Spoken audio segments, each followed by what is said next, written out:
नैवं तु काचशकले किरणाकुलेऽपि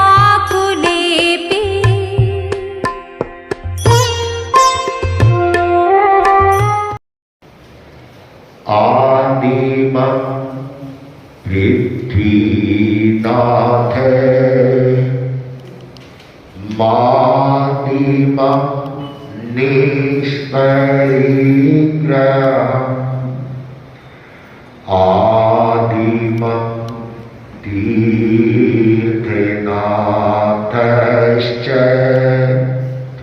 ऋषभश्वामि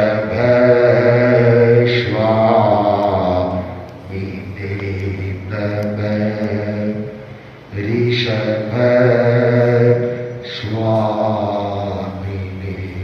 नमः।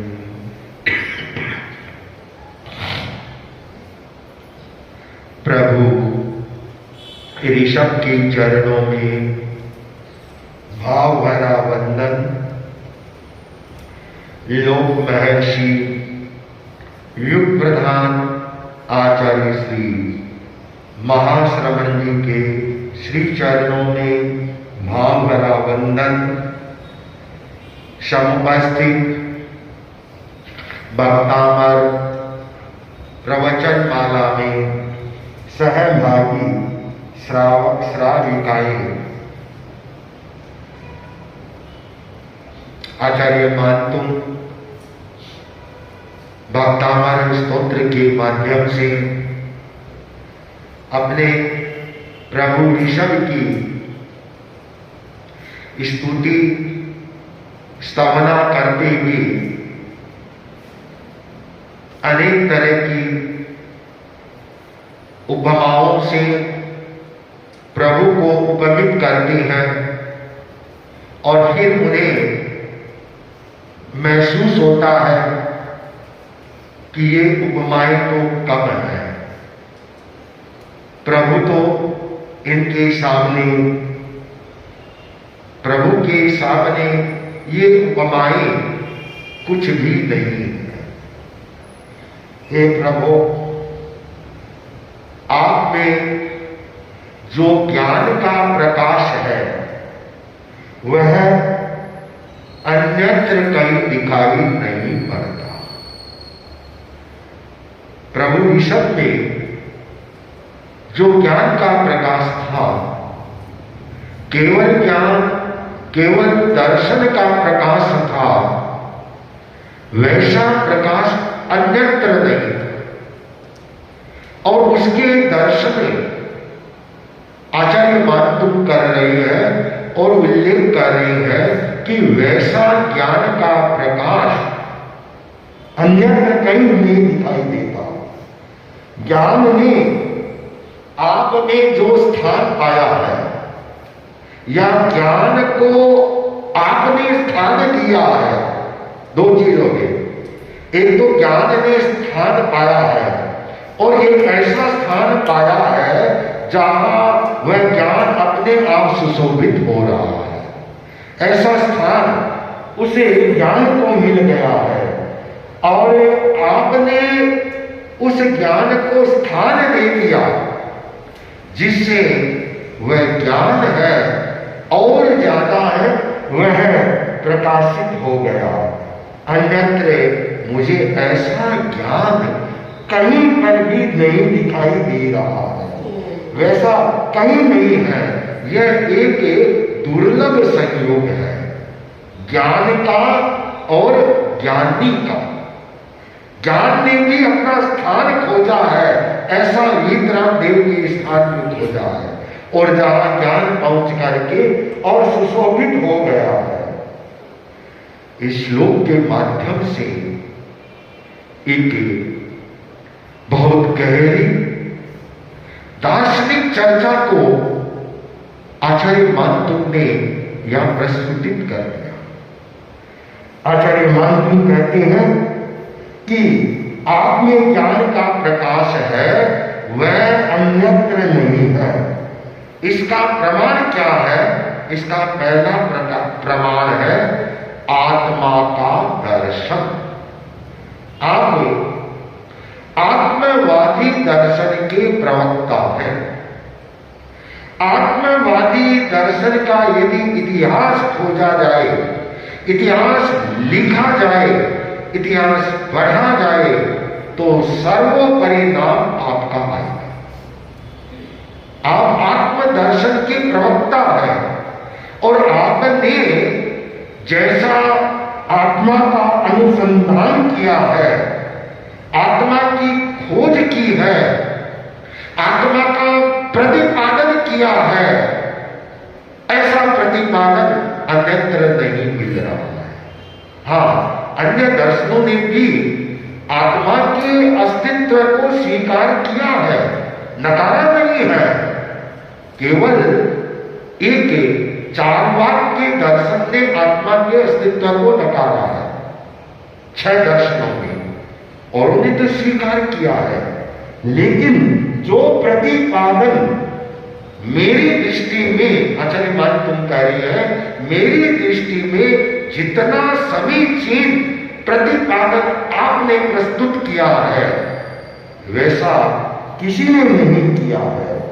तो किसी दर्शन ने आत्मा को सर्वव्यापी मान लिया और किसी ने एक अंगुष्ठ प्रमाण आत्मा को मान लिया और किसी ने उसके और अस्तित्व को मान लिया। लेकिन आत्मदर्शन का सर्वांगीण विवेचन, सटीक विवेचन, प्रारंभ से लेकर के अंत तक जो आपने प्रतिपादन किया है वैसा अन्यत्र किसी ने नहीं किया है। इसका दूसरा प्रमाण दिया वह आत्मा का कर्तृत्व कि प्रभु आप ही इस जगत में एकमात्र ऐसे नाथ है जिन्होंने आत्मा के कर्तृत्व को व्याख्यायित किया है, उसे स्वीकार किया है कि सुख और दुख की कर्ता है वह स्वयं की अपनी आत्मा है, अपनी आत्मा है और कर्ता विकर्ता सब कुछ आत्मा है। अन्य दर्शन क्या कहते हैं? अब जैसे न्यायिक दर्शन है, एक दर्शन है और उसने आत्मा के संबंध में यह माना है कि कर्म है वह आत्मा करती है। न्यायिक दर्शन क्या मानता है? समझने की बात है कि कर्म आत्मा करती है और फल है वह कौन देता है? फल ईश्वर देता है, इसका फल भगवान देगा। कर्म खुद करेगा और फल है वह भगवान देगा। सांख्यवादी दर्शन ये क्या कहते हैं कि आत्मा अकर्ता है, वह कुछ करता ही नहीं। आत्मा जो कुछ करता है शरीर करता है, कि आत्मा अकर्ता है, फल की भोक्ता नहीं है। मानव कहते हैं कि इन दर्शनों में कितने आपस में परस्पर विसंगतियां ही विसंगतियां हैं। एक का भी कथन है वह सही नहीं है, विसंगतियों से भरा हुआ दर्शन है और आपका दर्शन युक्ति युक्त दर्शन है।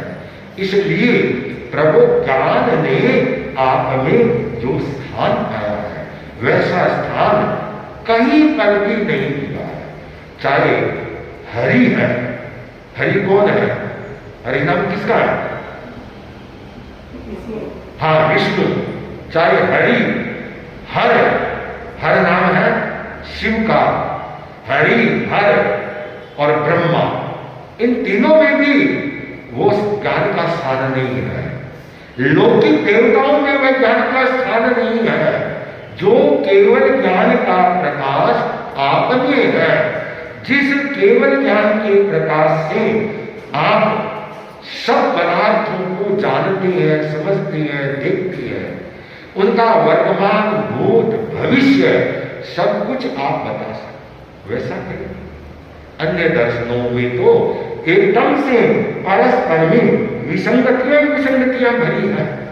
कैसी विसंगतियां हैं कि एक प्रसंग है कि 3 आदमियों ने अपराध किया, पिता, पुत्र और साला, 3 थे। और तीनों को पकड़ा गया। तो तीनों आपस में संबंधी थे और संबंधी होने से उनके अपराध का अध्ययन किया राजा ने, सारी जानकारी की।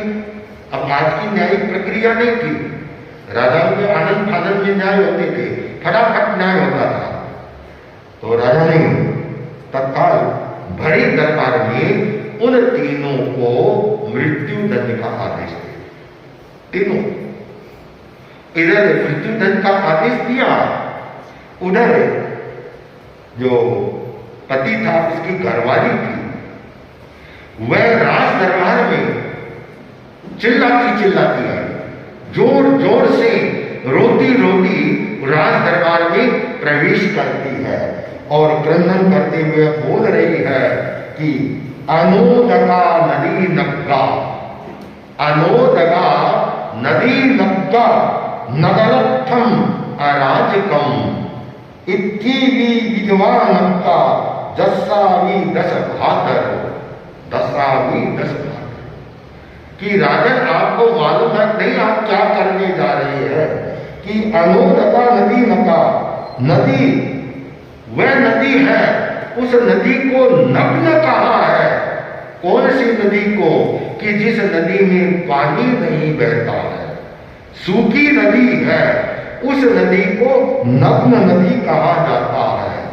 नगरत्थम अराजकम, और जिस राष्ट्र का राजा न हो, मालिक न हो, स्वामी न हो, तो वह राष्ट्र है, वह नग्न कहलाता है। और इतनी भी विधवा नग्गा, वह स्त्री भी नग्न कहलाती है जो विधवा हो चुकी है, जिसका पति गुजर चुका है, वह स्त्री भी है, वह विधवा है। जस्सावी दस भ्रातरो, चाहे उसके 10 भाई ही क्यों ना हो। वह चिल्लाने लगी तो राजा ने सुना और राजा ने कर्मचारी को आदेश दिया, वह कोई स्त्री नग्न नहीं थी, राजा ने आदेश दिया कि इसको और कपड़े उड़ा दो, ये अपने आप को विधवा मानेगी, इसके पति को आदेश हो गया फांसी का, तो ये विधवा हो जाएगी, इसको और कपड़े उड़ा दो। तो भी वह स्त्री है, वह बोलती रही और बोलती रही, इससे मेरा नग्नत्व है वह नहीं ढकेगा, ये कपड़े पहने हुए भी विधवा स्त्री होती है, वह तो नग्न ही कहलाएगी। तब राजा के मन में उस स्त्री का करुण क्रंदन विलाप सुनकर के और दया आ गई, राजा के मन में दया आ गई। तो राजा ने उस औरत से कहा कि ये 3 है, एक तेरा पति है, एक तेरा पुत्र है, एक तेरा भाई है, तो इन तीनों में से मैं एक को छोड़ सकता हूं, एक को प्राण दान दे दूंगा। तो बोल किसको तू है छुड़ाना चाहेगी? तब वह स्त्री क्या बोलती है कि आप पति को चाहे दंड दे दें। पति को क्या बोल रही है कि पति को चाहे दंड दे दे, क्यों? दूसरी शादी हो जाएगी, दूसरा पति आ जाएगा। आप पुत्र को भी दंड दे दे भले, जब शादी हो जाएगी तो दूसरा लड़का भी है, वह भी जन्म जाएगा, लेकिन आप भाई को छोड़ दे, भाई को छोड़ दे, क्यों? कि मेरी मां मर चुकी है, अब दूसरा भाई नहीं हो सकता।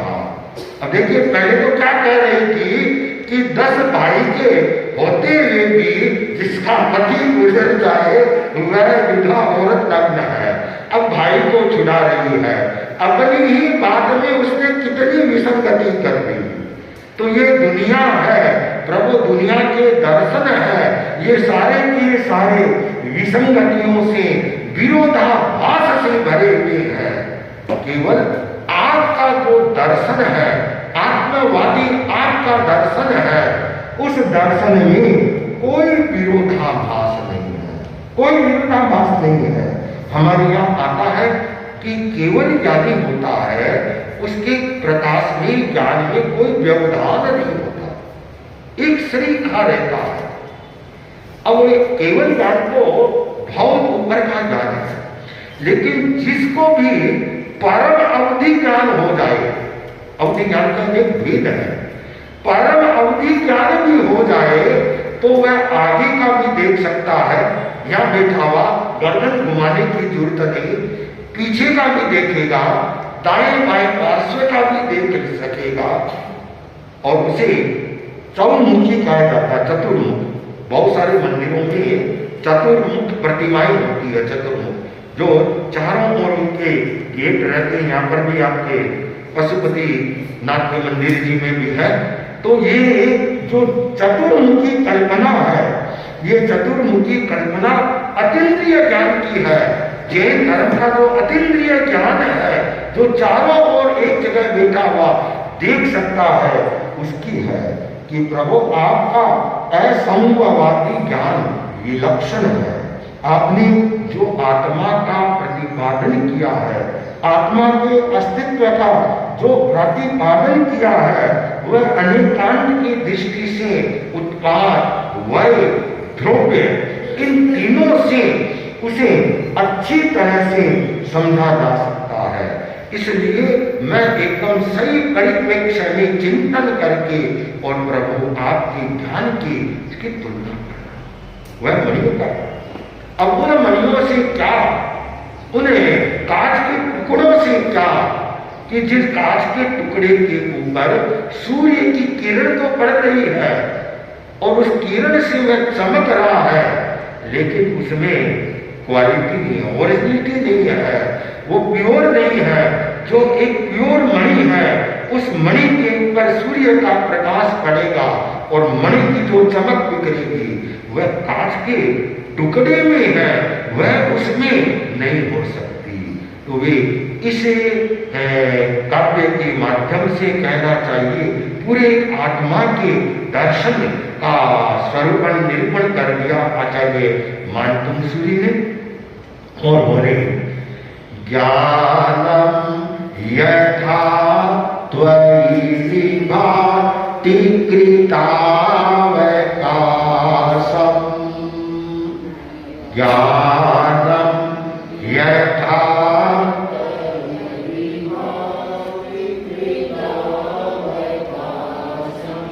नैवं तथा हरिहरा दिशु नायकेषु,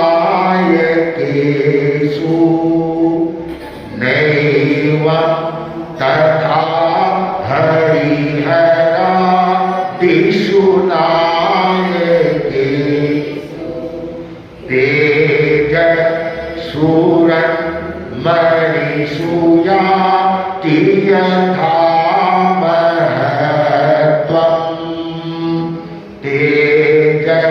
सूरन् मणित याति यथा नैवं तु काच सकले किरणाकुलेति, नैवं तु काच सकले किरणाकुलेति।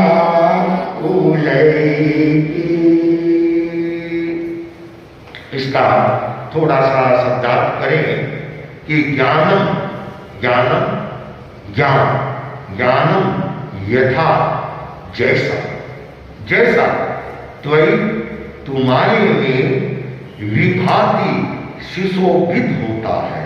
प्रभु, हे प्रभु, जो ज्ञान आप में सुशोभित होता है, कृतम प्राप्त अवकाशम आश्रय न नहीं, एवं इस प्रकार तथा वैसा, अर्थात जैसा आप में वो सुशोभित हो रहा है, वैसा आश्रय उसको कहीं नहीं मिला। कहा? हरिहर, हरिहर, हरिहर में तीनों दे दिए, हरिहर। इसको शब्द को तोड़ेंगे, हरि ब्रह्मा विष्णु और महेश, हरि हरा, हरिहरा ब्रह्मा विष्णु महेश, आदिशु आदि, नायकेशु नायक, जितने भी लौकिक देव देवता है वे नायक है। तेज तेज, सूरत चमकती हुई, मणिषु मणियों में याति प्राप्त होता है, जैसी चमक मणियों में प्राप्त होती है, यथा वैसा महत्व नहीं। एवं इस प्रकार काच सकले, काच के टुकड़े किरणों से आपने अभी व्याप्त होने पर भी वे उनमें वो सुशोभित नहीं हो सकता। अर्थात इसका भावार्थ होगा, हे प्रभु, प्रयात्मक पदार्थ को प्रकाशित करने वाला केवल ज्ञान, केवल दर्शन जो आप में पूर्ण रूप से सुशोभित हो रहा है, वैसा हरि, विष्णु, हर, महेश और ब्रह्मा और नायक देव आदि में, लौकिक देवों में वो ज्ञान नहीं है, वो ना ज्ञान नहीं है। क्योंकि जैसा प्रकाश सूरज से मणियों का गौरव बढ़ता है, वैसा किरणों से, सूर्य की किरणों से कांच के टुकड़े पर पड़ने से उसका गौरव नहीं बढ़ता। केवल ज्ञान है, केवल ज्ञान स्वाभाविक ज्ञान है, जिसमें अनंत अनंत पदार्थों के वर्तमान, भूत, भविष्य, ये सब उसमें देख सकती है, उसमें सुशोभित होती है, लेकिन अन्य में नहीं है। बहुत बड़ा है, ज्ञान का क्षेत्र बहुत बड़ा है। आज भी हम देखते हैं हमारे जैन दर्शन में जो एक ज्ञान का व्यापक स्वरूप है, अन्यत्र कहाँ है? कहीं नहीं है। आज तो कितना ज्ञान रहा है, मति ज्ञान, श्रुत ज्ञान है, और मति ज्ञान, श्रुत ज्ञान भी कितना है? बहुत बहुत कम है, वह भी पूर्ण नहीं है। अब एक मान लो डॉक्टर है, एक फिजिशियन है, तो वह सर्जन का काम नहीं कर सकता। एक आई स्पेशलिस्ट है, तो वह हार्ट का ऑपरेशन नहीं कर सकता। एक ज्ञान की सीमा आ गई है, कितना ज्ञान सीमित रह गया है। लेकिन प्रभु आपका जो ज्ञान है, जिस ज्ञान से 9 तत्व का प्रतिपादन हुआ, 6 कायमी जीवों का हुआ, और सारे के सारे जो तत्व बताए गए हैं वह केवल ज्ञान के प्रकाश से बताए गए हैं, अन्य में कहाँ है? तो यह जो 20वां श्लोक है, या ये 12वें श्लोक से लेकर के यहाँ 20वें श्लोक तक के श्लोक है, ये बड़े प्रभावशाली है, और एक एक श्लोक में एक एक चीजों को बतला करके पूरे दर्शन को है आचार्य मानतुंग ने अपनी स्तुति के माध्यम से व्याख्यायित कर दिया है। इसे 20वें काव्य की जो साधनाएं करती हैं यंत्र आदि के साथ, तो उसमें जो रिद्धि का मंत्र आचार्यों ने विशेष करके ज्यादातर हरिभद्र सुरी के हैं, तो उन्होंने जैसे किया है ओम ह्रीं नमो चारणानम ज्रोम ज्रोम नमः स्वाहा, ये इसका रिद्धि हो गया। और मंत्र है वह ओम श्राम श्रीं श्रुं श्रय शत्रु भय निवारणा ठर ठर नमः स्वाहा। इसका दूसरा मंत्र बनता है ओम नमो भगवते पुत्रार्थ सौख्यम कुरु कुरु स्वाहा ह्रीं नमः। ये मंत्र आदि बनते हैं। तो भक्तामर अनंत ज्ञान का एक तरह से भंडार है। हम ऐसे प्रभु की स्मरण और उस ज्ञान को वंदन नमन करते हैं। ओम